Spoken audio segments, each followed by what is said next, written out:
இந்த பதிவு பார்த்தீங்கன்னா, எல்லாரும் சொல்லுவாங்க, எனக்கு பிரெக்னன்சிக்கு அப்புறம் எனக்கு பேக் பெயின் வருது. பிரெக்னன்சில அந்த இன்ஜெக்ஷன் போட்டாங்க. அதனால தான் இந்த பேக் பெயின் வருது. பிரெக்னன்சிக்கு அப்புறம் எனக்கு இந்த பேக் பெயின் போகவே இல்ல. என் கூடவே இருக்கிற மாரி இருக்கு. என்னால பழைய மாரி எனக்கு பண்ணவே முடியல அப்படின்னு நெறைய வீட்ல இருக்கிற நம்மளோட லேடீஸ் எல்லாருமே இத நம்ம சொல்லி கேட்டிருப்போம். இது ஒரு காமன் ப்ராப்ளமா போஸ்ட் பிரெக்னன்சிக்கு அப்புறம் ஃபீமேல்ஸ்க்கு வந்து இது ஒரு காமன் ப்ராப்ளமா இருக்கு. அப்ப அது ஏன் வருது? நிஜமாலே அந்த இன்ஜெக்ஷன் போட்டதுனால இந்த வலி வருமா? அப்படின்னு தான் இந்த பதிவுல பார்க்க போறோம். அதை பத்தி டீட்டெயிலா நான் சொல்றேன். ஸோ வாங்க பதிவுக்குள்ள போலாம்.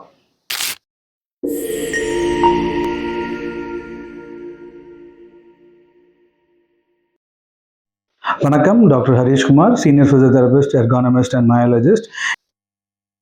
டெலிவரிக்கு அப்புறம் பெயின் வருது, அதுவும் முதுகு வலி வருது, அது வந்து எனக்கு அந்த இன்ஜெக்ஷன் போடுறாங்கல்ல, அந்த இன்ஜெக்ஷன் போட்டதுனால தான் இந்த பேக் பெயின் வருது அப்படின்னு எல்லாரும் நினைக்கிறோம்.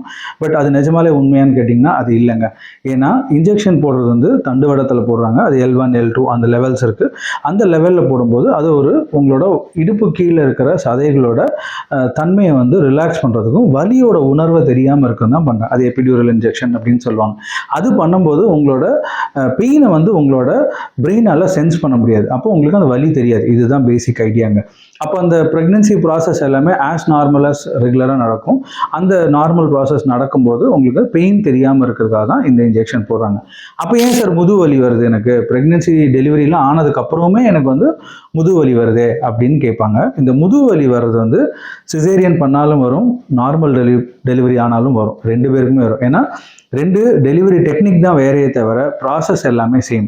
இப்போ நீங்கள் ஒரு ப்ரெக்னன்சி ப்ராசஸ்ன்னு பார்த்தீங்கன்னா ஒரு 3 மாதத்துக்கு அப்புறம் வயிறு வந்து கொஞ்சம் கொஞ்சமாக பெருசாக ஆரம்பிக்கும். ஏன்னா குழந்தை வளரும் போது யூட்ரஸ் விரிஞ்சு கொடுக்கும்போது குழந்தை வந்து வளரும் போது அந்த வயிறு வந்து பெருசாகிட்டே வரும். அப்போ ஆட்டோமேட்டிக்காக குழந்தை இருக்கிற நீர் வந்து ஜாஸ்தியாகிட்டே இருக்கும்போது பேஷண்ட்டுக்கு அந்த ஃபீமேலுக்கு வந்து வெயிட் கெயின் ஆக ஆரம்பிக்கும். கிட்டத்தட்ட 12லேருந்து 15 கிலோ வெயிட் கெயின் ஆகும். அந்த 3லேருந்து 9 மாதம் வரும்போது இவ்வளோ வெயிட் கெயின் இருக்கும்.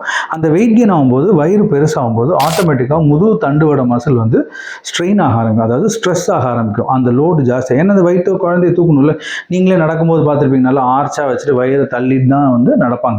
அந்த மாதிரி நடக்கும்போது அதை காம்பன்சேட் பண்ணுறது பின்னாடி பேக்கில் முதுகு மசில் தான் அதை லோடு தாங்கி பிடிக்கும். அது இது ஒரு 9 மாதம், கிட்டத்தட்ட ஒரு 6 மாதம் வந்து இந்த ப்ராசஸ் நடக்கும். 9 மாதம் டெலிவரி ப்ரெக்னன்சி ப்ராசஸில் 6 மாதம் இந்த மசில் வந்து ஓவர்லோட் ஆகுது. நீங்கள் என்னதான் நம்ம எக்ஸசைசஸ் பண்ணாலுமே அந்த ஃப்ளெக்சிபிலிட்டி மெயின்டைன் ஆகிருக்கும். முன்னாடிலாம் பார்த்தீங்கன்னா நம்ம வீட்டு வேலைகள் செஞ்சுட்டு இருப்போம். தரை துடைக்கிறது, உரல் சுற்றுறது, குழவி வச்சு இது பண்ணுறது, அம்மிக்கல் யூஸ் பண்ணுறது எல்லாம் இருக்கும்போது உங்களோட உடம்பு அசைவுகள் வந்து நிறையா இருந்தது. பட் இன்றைக்கி வந்து அசைவுகள் வந்து கேள்விக்குறியாயிருச்சு. எல்லாருமே ரொம்ப ரொம்ப செலக்டிவ் ஆகிட்டோம். அதுவும் ப்ரெக்னன்சி வந்தால் எவ்வளோக்கு எவ்வளோ கம்ஃபர்டபுளாக இருக்கணுமோ அவ்வளோக்கு எவ்வளோ கம்ஃபர்டபுளாக போயிட்டோம். அதில் மூமெண்ட்ஸ்ன்றது சுத்தமாக இல்லாமல் போயிடுச்சு. அப்போ என்ன ஆகிடும், இந்த மசில் வந்து ரொம்ப இறுகல் தன்மைக்கு ஜாஸ்தி ஆகிட்டே இருக்கும். அப்படி ஆகும்போது என்ன ஆகும்னா இந்த மசில் எல்லாமே ஸ்டிஃப் ஆக ஆரம்பிக்குது. இப்படி தான் அந்த மசில் வந்து நெகட்டிவ் ஜோனுக்கு போகுது. பட் அந்த நெகட்டிவ் ஜோன் போகும்போது என்ன ஆகிடும், இந்த ப்ரெக்னன்சி 9 மாதம் ப்ராசஸ் ஆகி டெலிவரின்ற ஃபேஸ் பார்த்தீங்கன்னா ஒரு 2 ஹவர்ஸ்லேருந்து 8 ஹவர்ஸ் காம்ப்ளிகேட்டட் டெலிவரின்னு அப்படி நிறைய விஷயங்கள் வச்சாங்க. 2 to 8 ஹவர்ஸில் அந்த டெலிவரி ப்ராசஸ் முடிஞ்சிருது. அதாவது குழந்தை பிறந்துருது. அப்போ பிறந்த நடந்து வயிறு வந்து இறங்கிடும். இந்த முதுகு வந்து டென்ஷன் வந்து ரிலாக்ஸ் ஆகிடும். அப்போ நீங்கள் உட்காரும் போது என்ன ஆகும், உங்கள் பாடியோட முதுகு மசிலோட டென்ஷன் வந்து டிஸ்டர்பன்ஸ் இருக்கும். அதாவது நீங்கள் பார்த்தீங்கன்னா அவங்களால ஏஞ்சி உட்கார முடியாது, உட்காந்து நடக்கும்போது கஷ்டமாக இருக்கும், திரும்பும்போது கஷ்டமாக இருக்கும். இதெல்லாம் என்னென்னா மசில் வந்து இம்பேலன்ஸ் ஆயிடும். பாடியில் வந்து மசிலோட இம்பேலன்ஸ் ஜாஸ்தி ஆகும்போது இந்த மாதிரி பெயின் வர ஆரம்பிக்கும். நம்ம இந்த ப்ரெக்னன்சி டெலிவரிக்கு அப்புறம் கொஞ்சம் கொஞ்சமாக பயிற்சிகள் பண்ண ஆரம்பிக்கணும். முந்திலாம் பார்த்தீங்கன்னா காட்டன் சாரி வச்சு வயிற்றில் சுற்றுவாங்க. ஏன்னா தொப்பை போட்டுறக்கூடாது, மசில் இறங்கிடக்கூடாது, வயிறு இறங்கிடக்கூடாதுன்ட்டு நம்ம பெரியவர்கள்லாம் சொல்லுவாங்க. அது ஏன்னு பார்த்தீங்கன்னா இந்த மசிலை இறுகல் தன்மை ஆக்குறதுக்காக தான். போஸ்ட் ப்ரெக்னன்சிக்கு அப்புறம் நம்ம வந்து கொஞ்சம் நல்ல வீட்டு வேலைகள்லாம் செய்ய ஆரம்பிக்கணும்.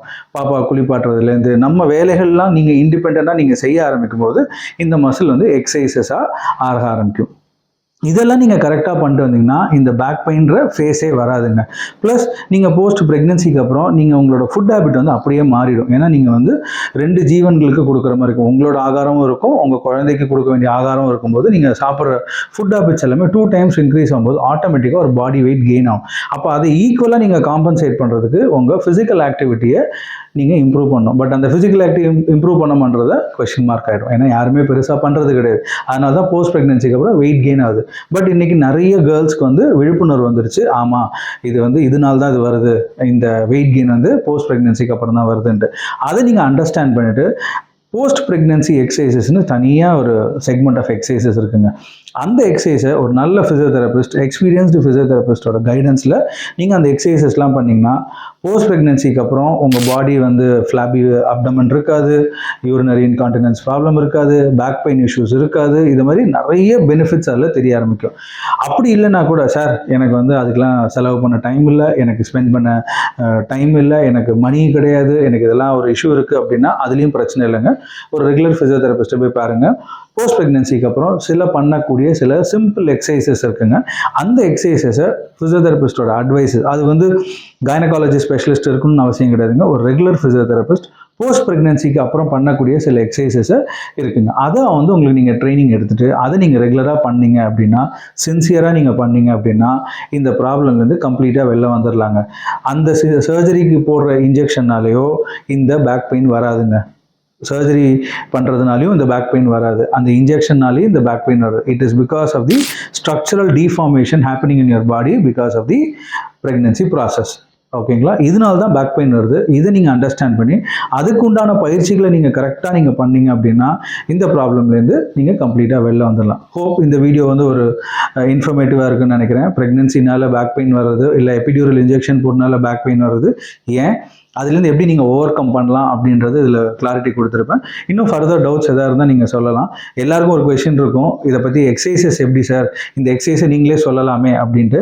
அது சொல்கிறது ஏன் நான் யோசிக்கிறேன் அப்படின்னா, இது வந்து யூனிவர்சல் போர்ட்டல். நான் பாட்டுக்கு எக்ஸசைஸை வீடியோவை போட்டுட்டு அந்த பண்ணக்கூடிய பேஷண்ட் வந்து காம்ப்ளிகேஷன்ஸ் எதாவது இருந்து அவங்க பண்ணி காம்ப்ளிகேட் ஆயிடுச்சுன்னா I will be answerable. So அதனால தான் நான் சொல்ல மாட்டேங்கிறேன். நீங்கள் நியர்பை ஃபிசியோதெரபிஸ்ட்டை போய் பாருங்கள். அவங்க உங்களுக்கு ஒரு ஐடியா கொடுப்பாங்க, அவங்க எக்ஸசைசஸ் கொடுப்பாங்க. ஏன்னா அந்த பேஷண்ட்டை பார்க்குறாங்க. ஸோ அப்படி பார்த்து பண்ணுறது பெட்டராக இருக்கும்னு நினைக்கிறேன். ஸோ அதனால தான் அந்த எக்ஸசைஸை நான் ஸ்பெசிஃபிக்காக நான் சொல்லாமல் இருக்கேன். நான் அப்படி ஏதாவது தேவை இருந்தால் நீங்கள் எனக்கு பர்சனலாக சேட் பண்ணுங்கள், நான் உங்களுக்கு ரிப்ளை கொடுக்குறேன் என்ன மாதிரி எக்ஸசைஸ் பண்ணணுன்ட்டு. I will guide you. Hope இது இன்ஃபர்மேட்டிவாக இருக்குன்னு நினைக்கிறேன். இன்னொரு நல்ல பதிவில் பார்க்கலாம், இன்னொரு இன்ஃபர்மேட்டிவான பதிவில் பார்க்கலாம். தேங்க்யூ.